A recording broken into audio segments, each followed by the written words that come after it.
Kapa, kamusta po ang ano kap ang bawat pamilya makikinabang program ti nabato nyo na kap dire sa barangay nyo kap. Nabato na naman, Chiki, ang deposit na namon. Ang isa sa nakabagay, karon sa hapon, ang liga ng presidente nga patawag, may mga guidelines kung paano na i-release sa mga recipient, sa bawat kapaniba ko na namagan, mo na. Salamat kami kay President Bongbong Marcos nga na-level up na nga amon barangay nga tungod sila nga mga bagay, nakabaton kami sa 200,000. Ti kapa ano niya nga plano kapa makigasak o kun magapatawag pa kamo meeting kapa para sa ang mga distribution man ni kapa sa ang mga programa nga nabato na sa barangay Tres Kap.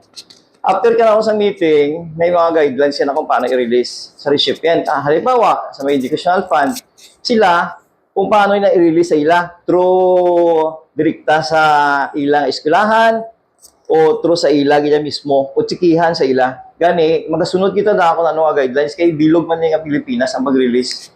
Ti kap may plano na ikaw kapa kun sa diin ni paggagamitan kapa sa imo barangay kap.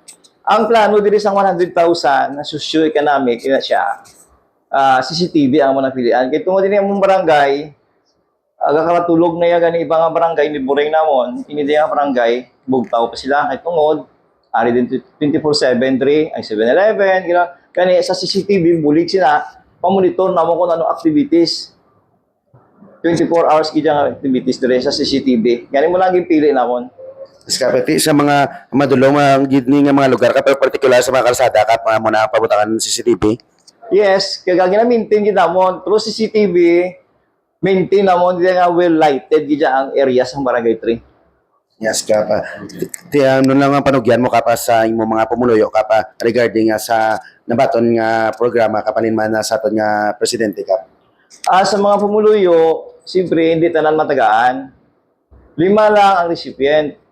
4 of the poorest kaya ang indigent siya ang family. Kag wala siya sing mga nahatag sa gobyerno sa iya, ng mga edukasyonal.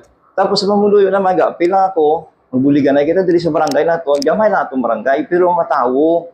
Pag hindi nga barangay, urban barangay sa Rawa City, ari sa heart of the city. Gani, ang mga pamuluyo diri, aware na kita, tungod sa kampanya lang kinawatay. Gani, bisa ano lang ang belonging nyo, sitihon nyo gid.